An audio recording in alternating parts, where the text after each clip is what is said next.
On this edition of the Kent Kessinger Podcast Spectacular, we talk with Coach K about his world tour. There's also a new defensive coordinator for the Braves. And could there be another new coordinator on the way? And we'll also discuss the Braves who picked up some accolades in the offseason, and we give you a primer for the season coming up. All that and more on this edition of the Kent Kessinger Podcast Spectacular.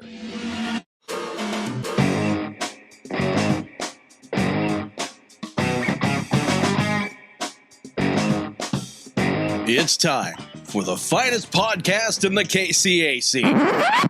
I know, it's the only podcast with coaches in the KCAC. You've never seen chemistry like this since the combination of peanut butter and chocolate. I'm Officer Reese's. What happened here? When Coach K speaks, he gives you more than football. He gives you life lessons. Dear Coach K, I find myself being mediocre a lot of the time. 500. What tips would you have to give to me to excel and get over the proverbial hump? You start with the basics, and you find what you're good at, and then try to push that into your strengths and minimize your inadequacies. It's time for the Kent Kessinger Podcast Spectacular. Welcome into the Kent Kessinger Podcast Spectacular for July in the year of our Lord 2021. I am Bob Johnson. I am your host.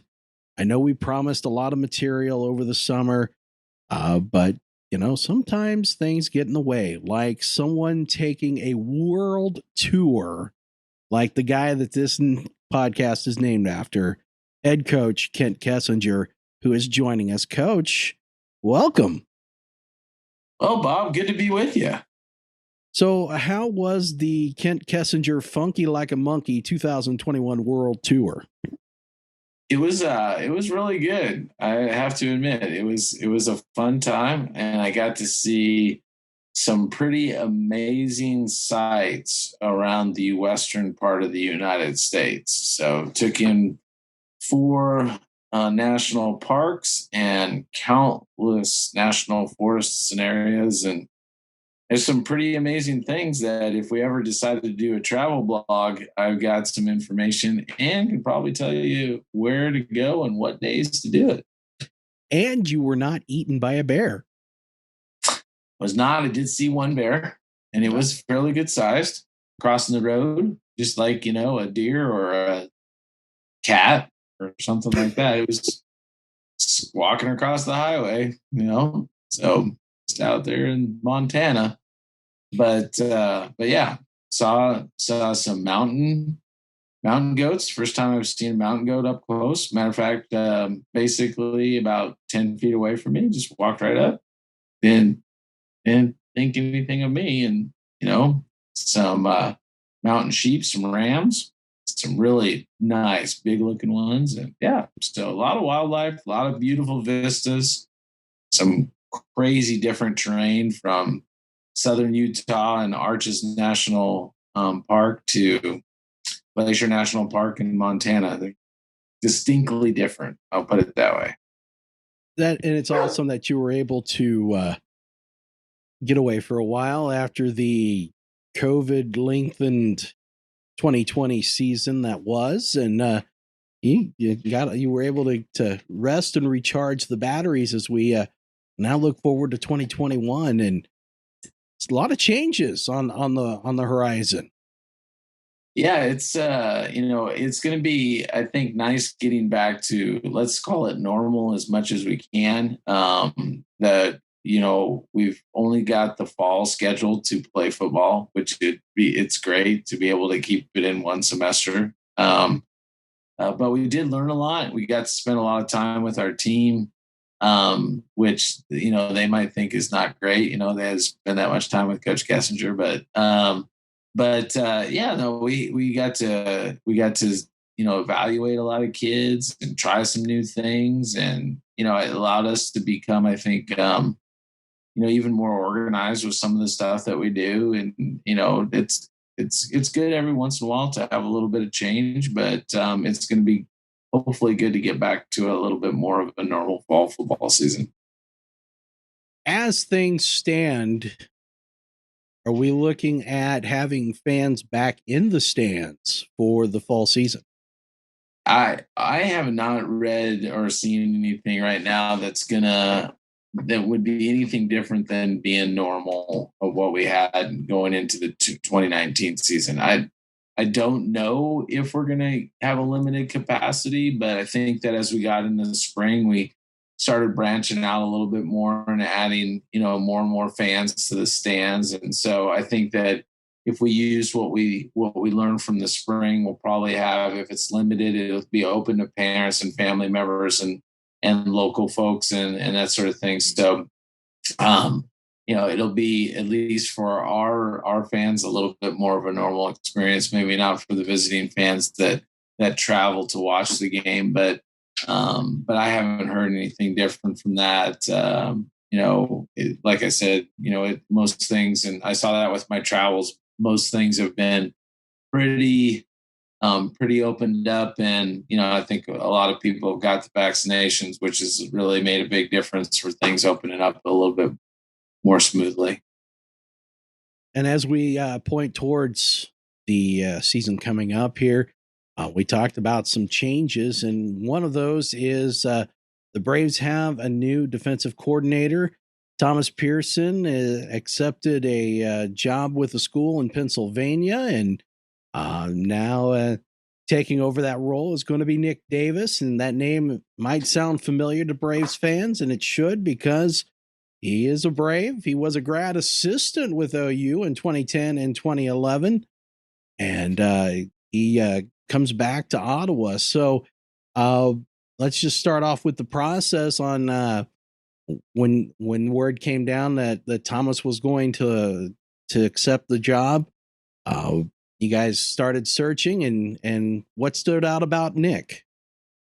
Well, one of the things that I've kind of learned over the years is, and I guess is part of the good thing is, as I have at Ottawa and with our, being able to develop our graduate assistant program, we've had student assistants, graduate assistants, players that have gone into the coaching world, is that as a coach, particularly in the game of football, there's always going to be movement. You got to have a kind of a short list. And on my short list, Nick Davis has been one of those guys that if I had a coaching position open, definitely would be a guy that I was going to reach out to. And we were able to do that. We opened up the position, and I reached out to Nick. It was on the top of my short list, and fortunately he was interested in coming aboard, and we went through the interview process with him. And what stood out is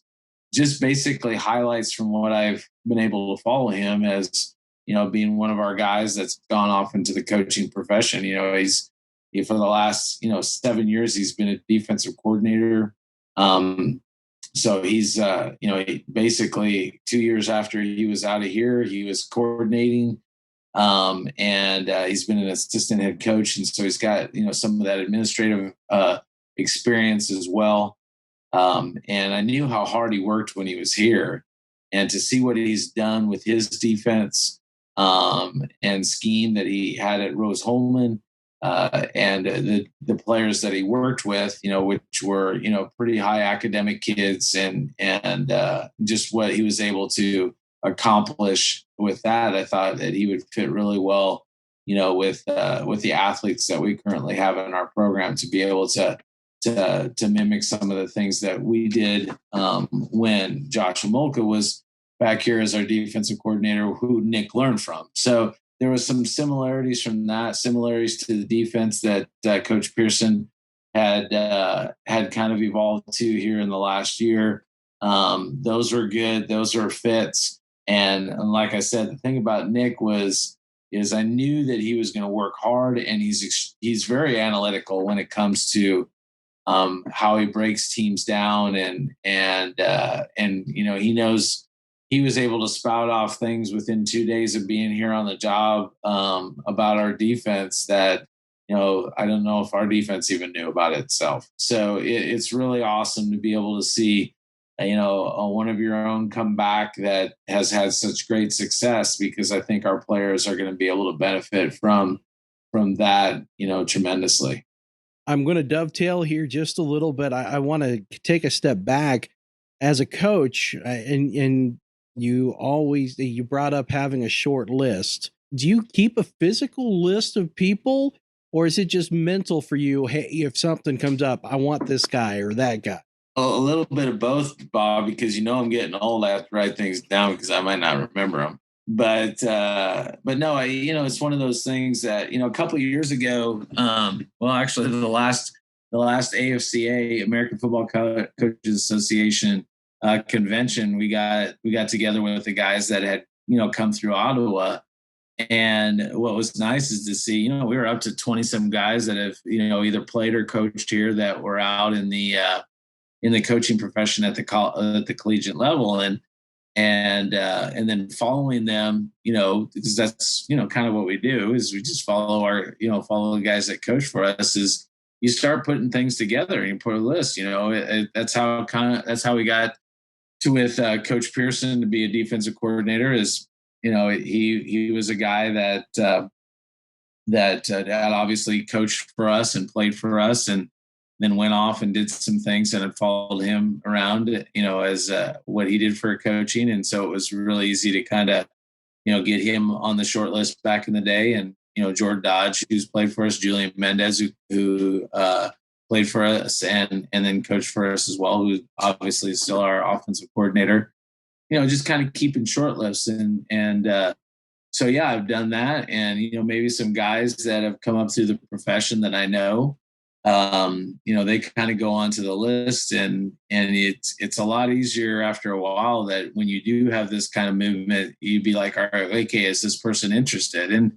And you kind of go to that well, and then you look at, who might also apply that's out there. But it's always good to have a little bit of an idea where you might want to go. And particularly in June, July, where, this kind of thing went through, is in the end of June, is you want somebody that is going to be really good, and that may have some similarities to what you're doing right now. So that Nick fit, he checked all those boxes, and I knew that we were going to get a fantastic coach and recruiter in the process, because that's, going forward, that's what you want to have, is to be able to develop and mentor your guys, but then be able to, seek out good athletes down the road to be able to bring in your program. And he clicked those boxes. So that's kind of the short list that I look for, is how do they work? What do I know about what they've done since they've left? What outside of experiences are they going to be able to bring in to help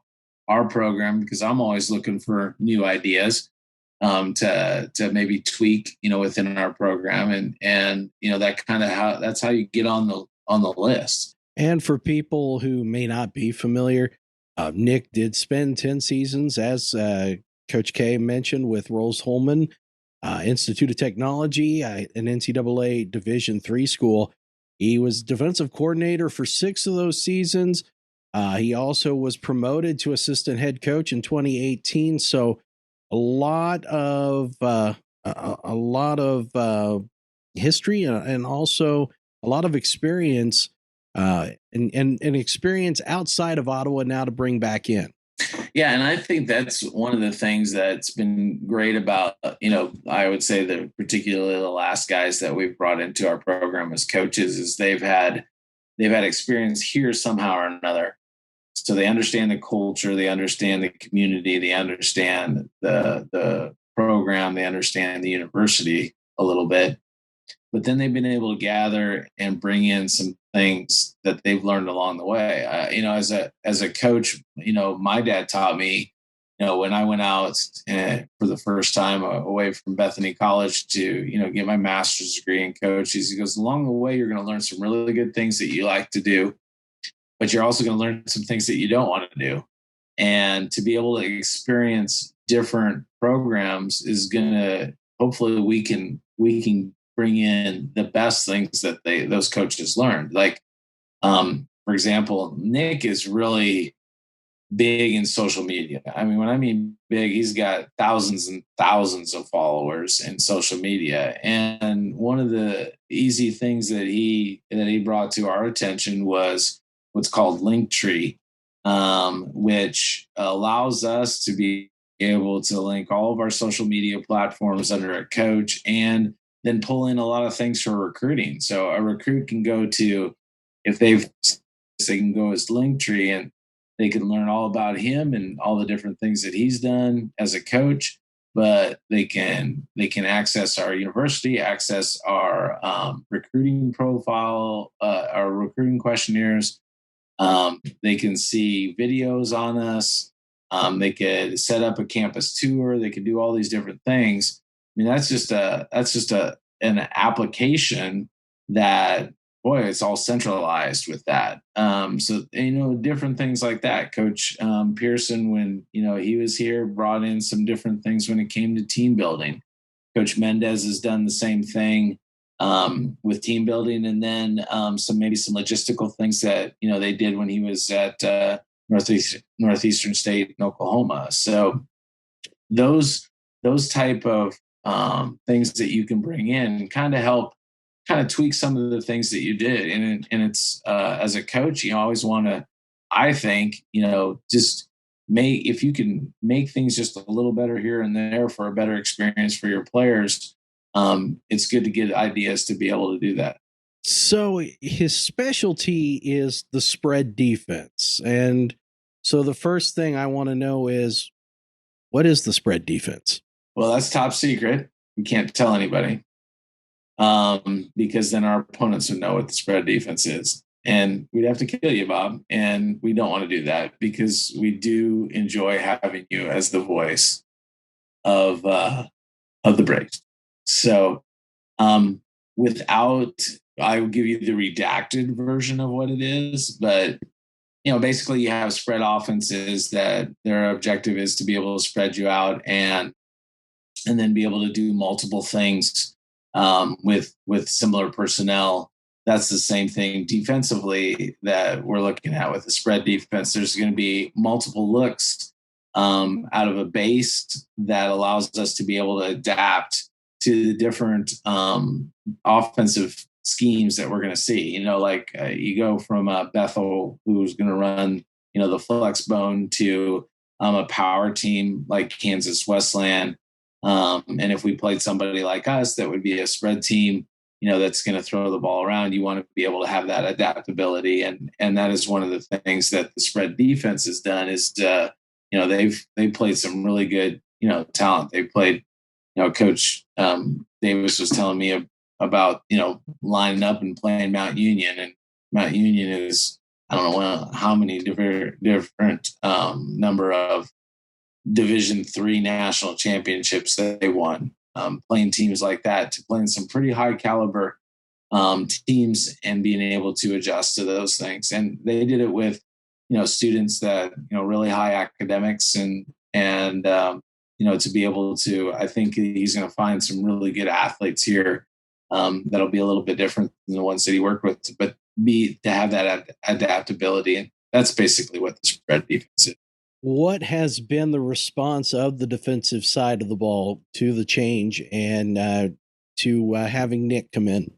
Well, I think they're learning a little bit. The guys that we have here on campus, what's really cool is we've had, some opportunities to kind of get together with them. And, in the summer months up until August 1st, we can go over stuff. The NAI allows you to be able to go over stuff. And so we've been spending some time, both with Zoom meetings and then the guys here. And it's allowed Nick to kind of, learn a little bit of the difference maybe of what his guys that had been in the system for, 3-4 years, the system, to be able to teach it introductory level again, what he can put in, how he might need to adjust it from a teaching standpoint. So I think it's been pretty favorable, but they're still learning. So we'll see. I like it. Just the first couple of days when he was looking to do some teaching for we as a staff, and then some of the players, just kind of, I sat in there and listened, and I figured if I could figure it out, anybody could figure it out. So all I know is that the phones come down, and I know exactly what defense I'm going to call. Now I can't tell you what that is because then it would be out, but I know exactly what defense I would call. And so I'm hoping the phones go down at least once or twice a game so I can call it. Sounds like maybe some strategery may be involved in this. Oh, yeah. There's definitely some strategery. Strategery at its finest. Yeah. Well, we have a new defensive coordinator, and then some hardware, some accolades were handed out while we were away. At a lot of postseason awards. Colby Johnson picked up NAIA Coach's All-American Honorable Mention. He was a first-team All-KCAC. Jacob Garcia was AFCA first-team All-American and a first-team All-KCAC. And then a whole host of other Braves. Derek Curtis was a second-team All-KCAC along with Devin Johnston, Arnold Mendoza, Aaron Schumann, Colton Davis, Dylan Foose, Isaiah Veal, Jermaine Ziegler, Greg McMahon, Tony Iono Jr., Jalen King, and Grant Goleman were honorable mentions, I believe, for all KCAC. So some recognition for the Braves from the past season. Yeah, I thought we did pretty good when it came to the all KCAC. Considering that we were a little different from fall to spring. Derek, got to play all fall and wasn't able to play in the spring because of, some transfer, credits issue and that sort of thing going forward once he was at OU. And, but then, that just a flip flop, Tony was able to overcome the transfer credit things and be able to play for us in the spring. Either way, we, got to practice, for quite a while. And the other thing is with these guys, the guys that you mentioned, and I'm just trying to, remember off the top of my mind who all got accolades. I believe there's only one or two of them that finished up their career and are moving out into the real world, because pretty much most of those guys are back. Jacob Garcia and Colby, both those guys that got All-American honors. They'll be back here in the fall, so we'll get to see them, one more time. So I think that what is really good for us in this case is that, those guys that did receive those honors and those guys that, in our team are all going to be back here for us in the fall. Very exciting that to have that kind of talent returning, and with everything being on course for the season. And of course, when does camp open up? We all come into school on Thursday, August 5th.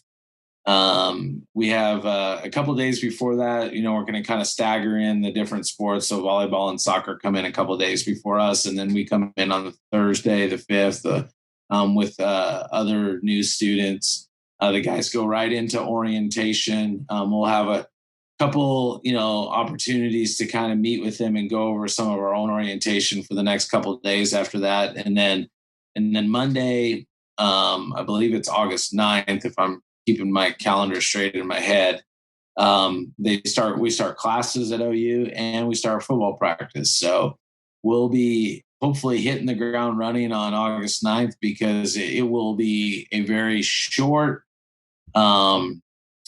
couple 3 weeks, and then we're playing a game against Oklahoma Panhandle State down actually in Goodwell this year. So we're traipsing to the Panhandle of Oklahoma to play a team that I thought we matched up really good with last year, and it was a really good football game. So I'm expecting a really good football game again. Well, that we bring up the 2021 schedule, and first 5 games you take a look at, 3 of those first 5 are on the road. And the Braves end up facing teams that finished within the top 4 of the KCAC in those games. On the good side, though, only one of those will be on the road. That's the game against Southwestern on September 4th, who finished 5-2 in the conference. But you'll be home against Avila and Bethel, who were co-KCAC champs. So at least you get the home cooking for those. But again, you've been kind of given a hard start to the season. Well, we'll be tested. That's for sure. As we get through, we get through that first 4 or 5 weeks, and we're going to probably have a really good idea what kind of football team that we're going to have. One of the things is, and you always at this point you're talking about potential, because potentially we got these kids that are returning. Potentially everybody's going to be in shape. Potentially this, potentially that, which is a really bad word in coaching of football, anyways.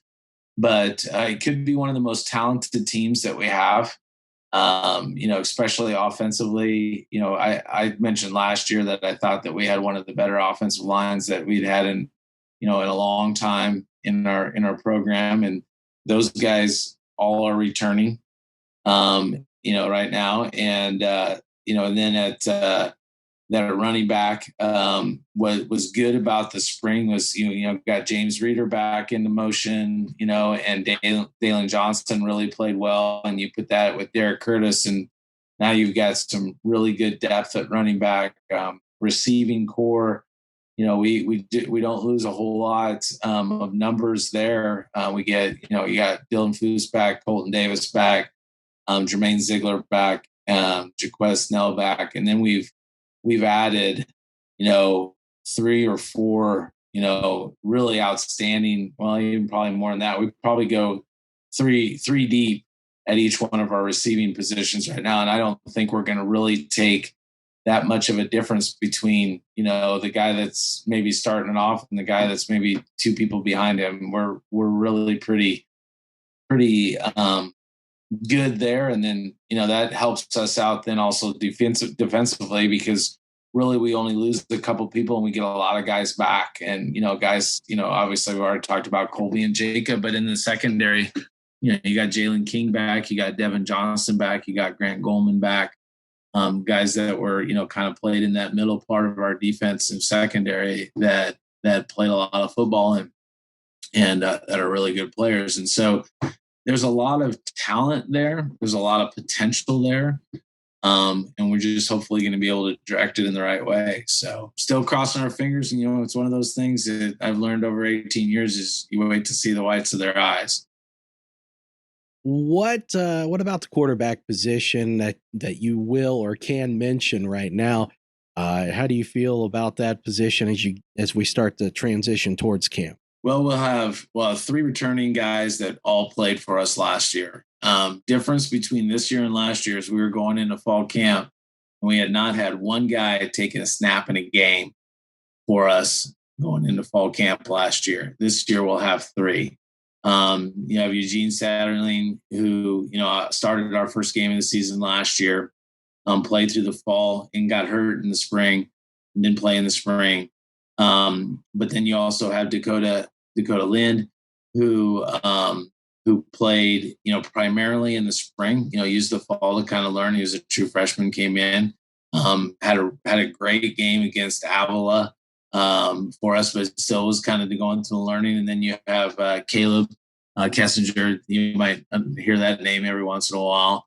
Probably at church is where you hear it the most, but he will, he's obviously got some experience for us playing in the spring as well, and transferred from Washburn. So we'll have those 3 guys that have gotten experience, and then we'll have a couple other guys that are new to our program that I think are going to be really good football players down the road. And it's just like with any position, with any new guys coming in, it's how they're going to learn the system. Fortunately for us, we've had a couple of those guys here this summer already. And so they're kind of getting a little bit of a head start with learning what we're doing. And so far they've had a pretty good aptitude on stuff. So hopefully we can speed up the learning curve. But, when you get into classes and you get into, the real meat of things, and we won't be slowing down at all. We'll see how they hang on to what they remember, but the potential is really good there. Just be pretty young, though. We'll be pretty young. But it's exciting. I think there's a lot of excitement. And as you mentioned, potential, which is a word that coaches don't want to float out. They want surety. But I think there's a lot of excitement for this team as we get ready for the season. Just a little over, maybe around about a month and a half away from the first game. Yeah, it's the thing that we talked about, I mentioned before, it's just gonna be so fast. The what I like about playing OPSU, we play them August 28th, so it's the first week that we could actually play, is we'll have a game then under our belt going into Southwestern. And, so Southwestern is going to be still fairly familiar because we just got done playing them at the last game in the spring. And then we're going to turn around and they're going to be our first conference game.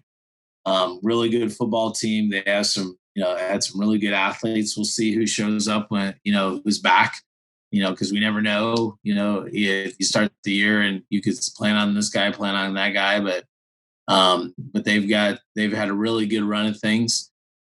We have to go down to their place and play. So it'll be an interesting first week of the season, but we'll have a real game underneath our belt. And I think that is going to be something that I think that we need to start off this next year. We've had those, like you mentioned, the first 5 weeks of the season, we've got some really tough opponents, and to be able to play in a non-conference game against a really good opponent that will probably test us in a lot of different areas is going to be good for us. So as we wrap up here, good news is 4 out of the last 6 games are going to be at home, including a big one against Kansas Wesleyan on October 30th. Now that one we are playing away. Oh, it is going to be away. Yep. No, that is. There was an error on the website. I think we got that fixed though. Okay. So so Kansas Wesleyan, we have a lot of trips this year. We've got to go to OPSU, we got to go to Southwestern, we got to go to Kansas Wesleyan, and we have to go to Sterling. So we will hit our longest trips. Will all be this fall. Which also seems like we're always at Kansas Wesleyan or Sterling. Sterling. It seems like we're always at Sterling. Yeah, I think Coach Hansen at Sterling has been here maybe once in his coaching career. So yeah, that's got to be fixed. Yeah, no, and it was last year. So I mean, it was the one time during a COVID year. So go figure. It's not having very many pandemics, but maybe that's the only way that we can get Sterling to come here. Pandemic. No, I guess whatever it takes. We got to make it work. No, that's not the way to go about doing it. But I mean, so it's going to be a test. We'll have a test, and it'll be good because I think this is an exciting group. I mean, I see so much positive that can happen with this group. I'm really excited to see where the direction they get. I'm really excited about our coaching staff. And hopefully we'll be making an announcement here pretty shortly about kind of rounding that out. Also looking at a couple. We have one more graduate assistant position to fill too. So we got some couple announcements hopefully coming in the works here pretty quickly. That before we do wrap up, I wanted to touch on, you mentioned players that have stuck around or come back for summer. Good amount and more than last year, about the same, or last year we couldn't have anybody, so yes, definitely more than last year. Now we had a good couple dozen, 20 to 30 guys here that have been, through most of the summer, which is good. We'll have a few more that'll be coming here in the next, weeks or so, because some of our guys are resident assistants on campus too, and so they'll be here early, which is good. And the thing, that's really good, I think, for our team is like most of the seniors that had the COVID year exemption to be able to get a bonus year, most of those guys from last year took it up, and I think we had, out of the 21 seniors that we would have had graduate last year, I think it was seven that finished up and for us, and like Some of them are, going into officer candidate school. Some of them had jobs, internships, and that sort of thing that they could get into. It would take them out in the real world, which was a great opportunity for them. We're excited to see what they do as adults and adulting now. But to be able to get some of our, key players back too is going to be really good for us. That's huge, and a lot of things to be excited about, and a roadmap for maybe audio and such as we get closer. We'll try again to, with of course, Coach's blessing, maybe bring some weekly updates during the camp, and maybe we'll try to hit one more full podcast before we get to playing. But if not, if that doesn't come to fruition, we'll always have the Kent Kessinger show starting up that Tuesday before the first game of the season. Down that'll be at the end of August. But yeah, we might be able to squeeze some updates, maybe some short little 2-minute blurbs off the field, and then maybe a podcast. And I probably would like to, if we're going to get another podcast, get some of the new staff members to get on it, and you don't always have to listen to me. I mean, we can still name the show after, you and I, but anyways. Well, I thought about just getting Nick on his own for a few minutes, but yes, man. He's a podcast, guru. Now you might have to go follow some of his podcasts, and then you would be able to, but that would be some research. I don't want you to step out too far on this, but so he's a podcast. He is a podcast guru for sure. Okay. Does he do his own? Yes. Okay. Yes. Well. Oh. Well. He's a media dude. So. Well. Maybe I'm never too old to get pointers. It's a little different. He's dealing with just on the coaching aspect of things, so he's actually, brought in some guys to talk about different defensive schemes and whatnot. It's really kind of cool. It's very educational. I'd recommend it. I'll have to look for where point me into the right direction. Well, to head you into the right direction, all you need to do is go to @SpreadDefense on Twitter. And under Coach Davis's name and that sort of thing, you'll see a thing called Linktree, excuse me. And you click on that, and you can see all the information about Nick Davis and his defense, and even Ottawa University. So, well, we are not only entertaining, we are informative. We are insightful, one might say. Well. That might be stretching it, but we're getting there. Well, I have to use this doctorate somehow, right? And that's why I'm still trying to use this communications degree somehow. Yep. Coach, thank you so much for taking time out and discussing where things are as we are getting closer and closer. It's almost like Christmas. I can't wait. I need some football in my life.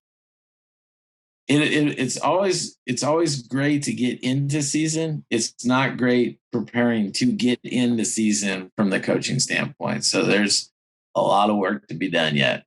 But once it starts going, you're like, all right, we're going. Let's go. So it's just getting everything all organized beforehand is sometimes the coach's toughest job of the year. I consider this the opening of football season for me right now. The first today, this first podcast right here, as it should be. We should have fireworks. You might have to put that in the podcast advertising promo with some fireworks blowing off because it is July and they're still blowing them off someplace around here. There might be some before this thing starts when you click play. That's a good idea. You never know. Every once in a while. Well, Coach, thank you so much. And we will talk again soon. And we will continue to keep you up to date on Braves football as we get closer and closer. And again, don't forget, we'll have the Kent Kessinger show that first Tuesday before the season opener. So If we're looking at the 28th as the season openers, about the 24th, I do believe. So, and you'll hear that on the internet. You look for KOFO on YouTube, you'll be able to pull it up there. But if you're in the KOFO listening area, you'll hear it on 1220 AM and 103.7 FM. Shameless plug. It is the best coaches show in the KCAC, bar none. Bar none. And you can come visit us in person. Yes, please, and come with questions. So yes, so lots of excitement to get ready for. The official opening of football season is here, and we will guide you through this Braves football season as we continue on. But for now, we must bid you adieu, and we thank you for joining us as you have been listening to the Kent Kessinger Podcast Spectacular.